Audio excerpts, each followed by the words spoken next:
สวัสดีครับFCเป็นหวยมื่อนี้ก็มาพอกันเก็บเลขวิ่งบนที่มันเข่าอยู่เนาะก็โอ้ยจับบ่ถือขาลอยเป็นไข้บ่ทันเช้าอยู่เบิ่งคำเตือนจักคราวก่อนคำเตือนการนำเสนอของทางช่องเป็นการคาดคะเนและสถิติของตัวเลขของความน่าจะเป็นเท่านั้นและเป็นแนวทางในการเลือกซื้อสลากกินแบ่งรัฐบาลและไม่สนับสนุนการเล่นการพนันการกระทำผิดกฎหมายทุกชนิด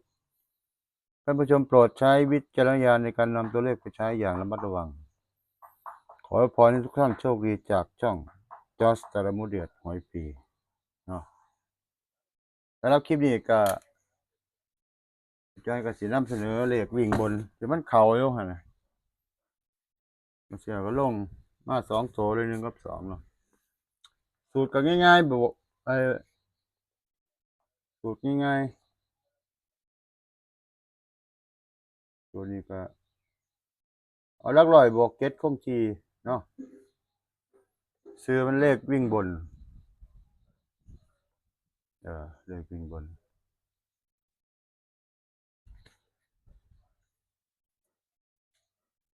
มาบวกกันให้บ่เลขมันสิเข้าจังงวดไอ้387นี่เอางวด077มาเป็นตัวคำนวณ คือบวกเลขเจ็ดเลขคงที่บวกเจ็ดแล้วมันมาดีเนาะเอาเลขเจ็ดบวกไปแต่ชี้มันดีบางทีก็ลงให้อยู่ก็เลยบ่ปิดบางคนเพิ่นปิดเด้ปิดเนี่ยนี่อาจารย์บ่ปิดบ่ให้เบิ่งเลยแล้วแต่ศรัทธาบางคนก็เปิดเบิ่งซื่ออืมมื้อนี้หยุดงานแล้วฮะทำคลิปหวยก่อนแล้วก็ไลน์ไปบอกทางเพิ่นแล้วว่าให้แก้บ้านเลขที่เด้อเอามาเบิ่งกันเว้าหลายยายห่างก็077เนาะเอาเลข0มาบวกเลข7ได้7กับ8ตัวนี้เลข เลขวิ่งนี่มันสิมี2ตัวเอาบวก1เลขออก387มา2ตัวเลยนี่7 7มาหลักหน่วย8มาหลัก10ต่อมา3บวก7ได้0 0กับ1ห่านก็ฮ้องโอ้ยขออภัยหลายเลี้ยงห่านไว้บ่ได้ต้ม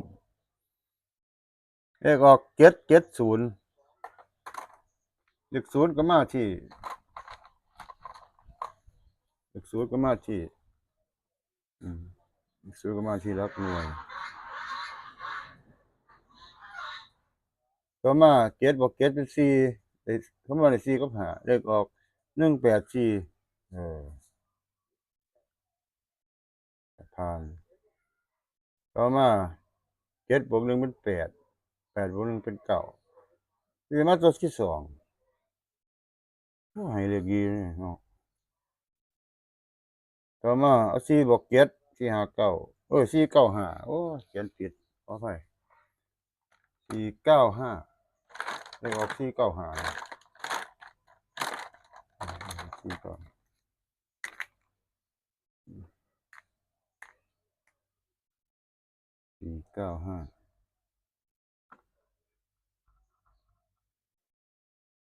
มื้อนี้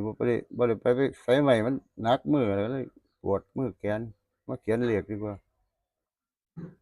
กบมันหนักแฮงกบเกือบ30โลกบนี่495เนาะขออภัยหลายอืมเดี๋ยวจั่งเขียนให้เออโอ้โอ้ย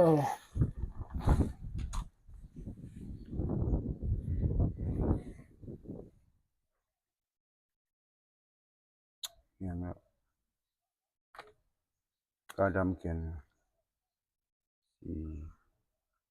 495เออบ่เป็นหยังเพราะว่าเราเอาเลข7บวกหลักร้อยนะมันก็สิได้เลขเด่นมา7บวก4เป็น11เนาะก็เขียน1 1บวก1เท่ากับ2โอ้งวดนี้มา2ตัวเลย1กับ2นี่โอ้แต่ว่าเลขแถม เป็นว่าอาจารย์สิจับตัวเดียวน่ะส่วนมากมาสองตัวให้เลขดีอยู่เลขออก214เลขออก214ว่าเมื่อก่อนเอาเลข7มาบวกหลักร้อยคือเลข2 7บวก2เป็น9ก็มาเขียนมา9บวก1เป็น0เออเลข9กับ0ก่อนน่ะมี0นึงมันได้เลข9เอา9ส่งเข้าประกวดเนาะบางทีสิมา2ตัวให้เลขดีถือว่าให้เลขดีอยู่เดะอืมโอเคเลขเก้ามันมีเลขเก้าอยู่มันตัวหนึงมันได้เลขเก้าเออ907บ่เนาะอะเอาอีกสูตรหนึ่ง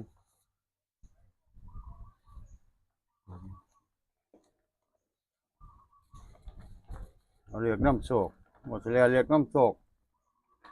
มาบนเลข2มาที่หลักร้อยอาจารย์สิเขียนให้ต่อคำนวณให้เลยจับเอาเองเด้อจับบ่ถูกว่าหั่นเลขออก21471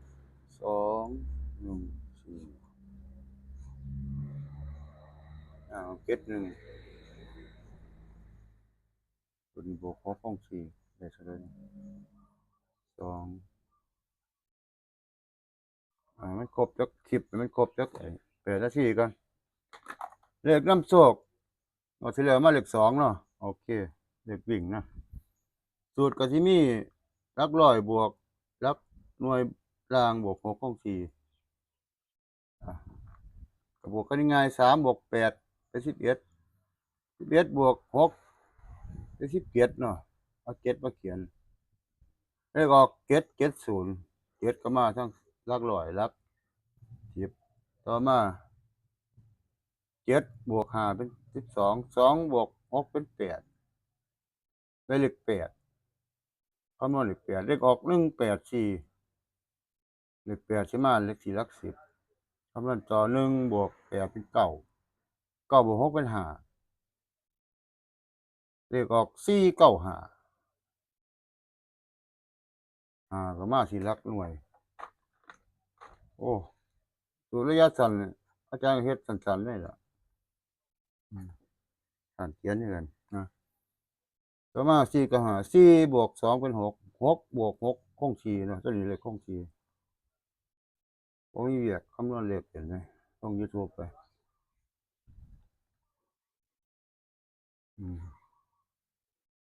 งวดบางหัน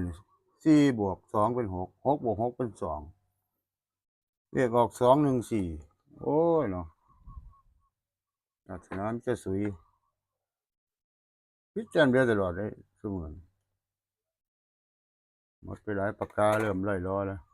ปากกาก็สิบ่มีเขียนเลย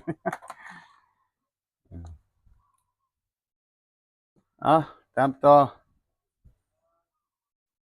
214เอาเลข2เลข2บวกเลข1เป็น3 3บวก6ได้เลข9โอ้ได้เลข9 9สิมาบ่เนาะ9ก็เด่นอยู่หั่นเนาะเลขตัวเดียวบางทีมันก็อาจสิเป็น901จังซี้นะแต่เลขเด่นก็หลุดยากเลขตัวเดียวก็หลุดไปเลยเดะซุมื้อหันน่ะจับบ่ถูกครับเพชรโจรแต่ก็เป็นเลขที่เสี่ยงนะเลขตัวเดียวเลข9เด้องวดนี้เด้อเลขนำโชคเออผู้ใดมักวิ่งว่าหยังก็คือสิคืออยู่ก่อนอื่นก็ขอขอบคุณ FC ที่ให้กำลังใจอยู่เนาะอันนี้ก็เลขนำโชคแต่ว่ามาบนล่างเดี๋ยวบรรยายจักคราวก่อนเลขบนนำโชคมันบ่แม่นว่าหันมาเลข7เลขล่างเลขนำโชคเอ้าเป็นเลขวิ่งเงินล้านเงินแสนก็ว่ากันไปคำนวณเลข0ออก077คำนวณเลข3ออก387คำนวณเลข0ออก770คำนวณเลข8 184คำนวณเลข4ออก495คำนวณเลข7ออกเลขล่างเสย ว่าไงอาจารย์ซื้อ71 371มันไปออกล่าง คิดว่าเจ็ดสิมามั่นใจว่าเจ็ดสิพอมาออกล่างเสยถือแค่อันตุ้ยมันจ้ะมาโผล่มาเลยเจ็ดโอ้ยเป็นไข่ว่าเศร้าอยู่เอาคำนวณให้เอาสิมาบนมาล่างสูตรนี้เนาะเลขเอากันก็2 1 4ล่าง71ตัวเดียวมันเป็นตำรามาบนดีๆเลยมาล่างเสยอาจารย์เลขหงายหลังเลยบวก2ของ4 บวก 7เป็น1 บวก 2เป็น3ได้เลข3บ่คือกับเลขกลางไงเลขกลางมันเดือน3 4 5มาเลขกลางบ่เนาะยังเบิ่งกันคำนวณให้อยู่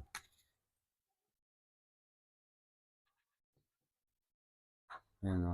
โอ้ยบ่แม่นโอ้ยพลาดขออภัยหลายเลขนี่ตัวเลขโอ้ยหลัก10หลัก10บนโอ้หาเลยโทษ1 บวก 7เป็น8ได้เลข0โอ้ยพลาดแล้วบ่ได้เลข0บวกผิดบวกถูกเท่าแล้วบ่นี่เท่าความจำเสื่อมเลข0บ่แม่นเลข3คันได้เลข0มันสิไปถูกเลขบนเด้เพราะว่าเลขบนมีเลข0แหมสิกลับมาบนบ่0บ่มีในล่างเด้อมีแต่เลข1โอ้ยบ่แฮงจักเทื่อได้เลข0เด้อบวกผิดว่างั้นมันเอาหลัก10น่ะหลัก10โอ้ยหามันแฮงคักๆก่อนได้เลข0ได้เลข0เออ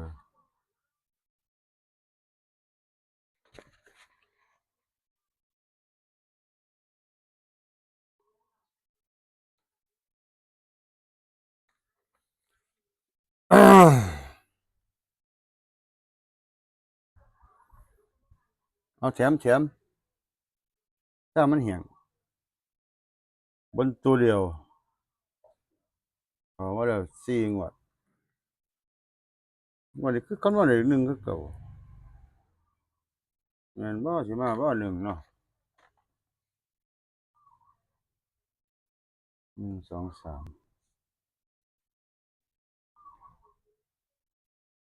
เอาคำนวณได้7ออก7 70ได้1184คำนวณได้4ออก4 95คำนวณได้4 2 1 4งวดนี้คำนวณได้1 9บวก9เป็น8เป็น9 9บวก4เป็น13 13บวก8เป็น21โอ้เลข2บ่มาแล้วงวดนี้ได้เลข1นี่มันสิเป็น1 2 3บ่1ให้คู่เลข6เด้เลขแช่นกันบางเที่ยคำนวณได้1ออกเลข6ก็มีเอ้าว่าไปเดี๋ยวสิรอคัดอีกอยู่แฮ่งแล้วแถมอืมได้เลข0เด้อพี่น้อง0บวกผิดบวกถูกได้เลข0 1บวก7เป็น8 8บวก2ของพี่ได้10ได้เลข0โอเคอ้าวแล้วอีกสูตรหนึ่งตัวเดี๋ยวสูตรก็เข้าแล้วเมื่อกี้เนี่ยเข้าเลข2วิ่งหลักร้อยเด่นหลักร้อยเออเดี๋ยวจะแถมจังเลยมันจ้างเฮ็ด3 4งวดบ่เฮ็ดหลายชั่วโมงหรอกอืมจังหันวงเลข2เนาะข้อ2นี่มาข้อ2อืมข้อ2 709 1